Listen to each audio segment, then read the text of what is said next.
এই মুহূর্তে বক্তব্য রাখছেন প্রধানমন্ত্রী নরেন্দ্র মোদী। সরাসরি নজর রাখবো।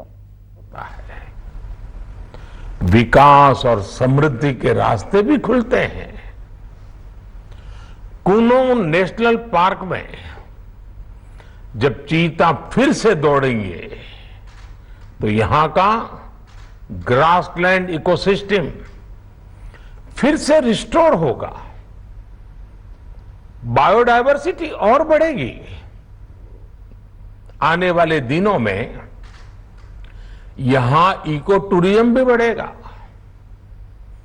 यहां विकास की नई संभावनाएं जन्म लेगी, रोजगार के अवसर बढ़ेंगे। लेकिन साथियों, मैं आज आपसे सभी देशवासियों से एक आग्रह भी करना चाहता हूं।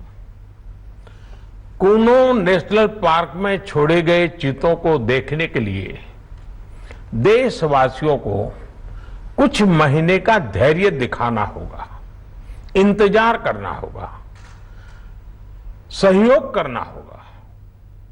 आज ये चीते मेहमान बनकर आए हैं, इस क्षेत्र से अनजान है। कूनो नेशनल पार्क को ये चीते अपना घर बना पाए, इसके लिए हमें इन चीतों को भी कुछ महीने का समय देना होगा। अंतर्राष्ट्रीय गाइडलाइंस पर चलते हुए भारत इन चीतों को बसाने की पूरी कोशिश कर रहा है। हमें अपने प्रयासों को विफल नहीं होने देना है। साथियों, दुनिया आज जब प्रकृति और पर्यावरण की ओर देखती है तो सस्टेनेबल डेवलपमेंट की बात करती है, लेकिन प्रकृति और पर्यावरण, पशु और पक्षी भारत के लिए एक केवल सस्टेनेबिलिटी और सिक्योरिटी के विषय ही सिर्फ है, ऐसा नहीं है। हमारे लिए ये हमारी सेंसिबिलिटी और स्पिरिचुअलिटी का भी आधार है।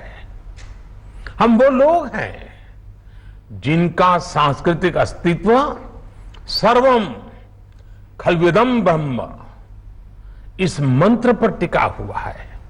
अर्थात संसार में पशु पक्षी पेड़ पौधे जड़ चेतन जो कुछ भी है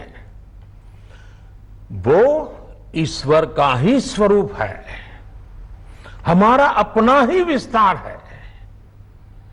हम वो लोग हैं जो कहते हैं परम परोपकारार्थम यो जीवति सह जीवति, अर्थात खुद के फायदे को ध्यान में रख करके जीना वास्तविक जीवन नहीं है।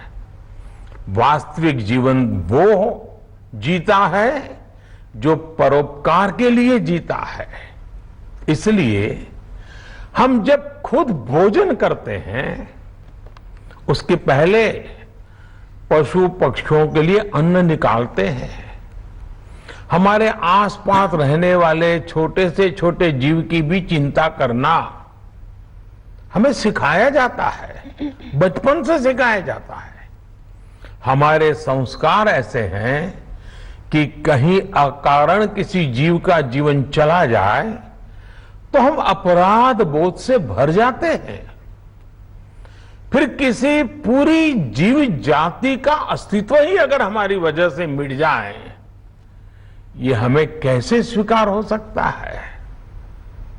आप सोचिए, हमारे यहां कितने ही बच्चों को ये पता तक नहीं होता है कि जिस चीता के बारे में सुनकर वो बड़े हो रहे हैं वो उनके देश से पिछली शताब्दी में ही लुप्त हो चुके हैं। आज अफ्रीका के कुछ देशों में और ईरान में चीता पाए जाते हैं, लेकिन भारत का नाम उस लिस्ट से बहुत पहले हटा दिया गया था। आने वाले वर्षों में बच्चों को इस विडंबना से नहीं गुजरना पड़ेगा। मुझे विश्वास है वो चीता को अपने ही देश में कूनो नेशनल पार्क में दौड़ता देख पाएंगे।